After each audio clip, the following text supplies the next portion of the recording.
Perkenalkan, nama saya Rizka Aulia dari kelas A dengan NIM 230305500018. Pada video ini saya akan membahas terkait jaring-jaring sebab akibat. Adapun pembahasan pertama yaitu pengenalan teori jaring-jaring sebab akibat. Teori jaring-jaring sebab akibat juga dikenal sebagai konsep multifaktoral, ditemukan oleh McMahon dan Piuk tahun 1970. Teori ini menekankan bahwa suatu penyakit terjadi dari hasil interaksi berbagai faktor seperti faktor biologis, kimiawi, dan sosial. Selanjutnya, konsep multifaktoral dalam epidemiologi. Konsep multifaktoral menunjukkan bahwa suatu penyakit tidak bergantung pada satu sebab yang berdiri sendiri, melainkan sebagai akibat dari serangkaian proses sebab dan akibat. Dengan demikian, timbulnya penyakit dapat dicegah atau dihentikan dengan memotong mata rantai pada berbagai titik. Adapun faktor perilaku dan non-perilaku dalam jaring-jaring sebab akibat. Faktor perilaku atau behavioral factor dan faktor non-perilaku atau non-behavioral factor adalah dua determinan masalah kesehatan yang penting dalam teori jaring-jaring sebab akibat. Faktor perilaku melibatkan perilaku individu, sedangkan faktor dan perilaku melibatkan faktor lingkungan dan biologis. Selanjutnya ada model kausalitas dalam jaring-jaring sebab akibat. Model kausalitas dalam jaring-jaring sebab akibat menunjukkan hubungan antara promotor, inhibitor, dan akibat. Promotor adalah faktor yang memicu terjadinya penyakit dan inhibitor adalah faktor yang menghambat terjadinya penyakit, dan akibat adalah manifestasi klinis penyakit. Adapun contoh penyakit yang dipengaruhi oleh jaring-jaring sebab akibat.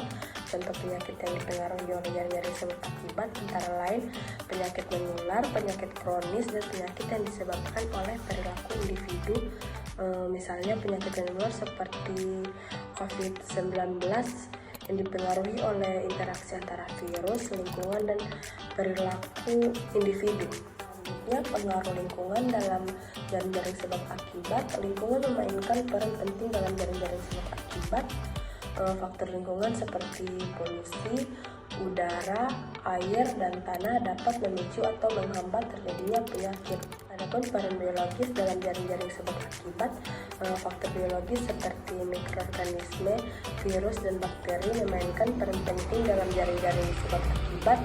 Mikroorganisme seperti bakteri Pediococcus sp dan Bacillus sp dapat berperan dalam proses fermentasi makanan seperti tapai. Selanjutnya, pengaruh sosial dalam jaring-jaring sebab akibat. Faktor sosial seperti perilaku masyarakat, pola hidup, dan sistem sosial dapat mempengaruhi terjadinya penyakit. Misalnya, pola hidup tidak sehat seperti kurangnya olahraga dan diet yang tidak seimbang dapat meningkatkan risiko penyakit kronis.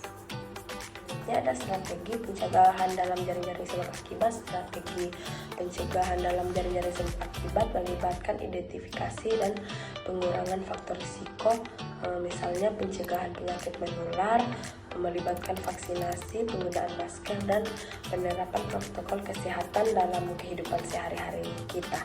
Kesimpulan dari materi yang telah saya paparkan, teori jaring-jaring sebab akibat menunjukkan bahwa suatu penyakit terjadi dari hasil interaksi berbagai faktor seperti faktor biologis, kimiawi, dan sosial. Strategi pencegahan yang efektif melibatkan identifikasi dan pengurangan faktor risiko termasuk perilaku individu, lingkungan, dan biologis. Dengan demikian, timbulnya penyakit dapat dicegah atau dihentikan dengan memotong mata rantai pada berbagai titik. Baik, itulah tadi pembahasan dari materi yang telah saya paparkan. Lebih dan kurangnya mohon dimaafkan.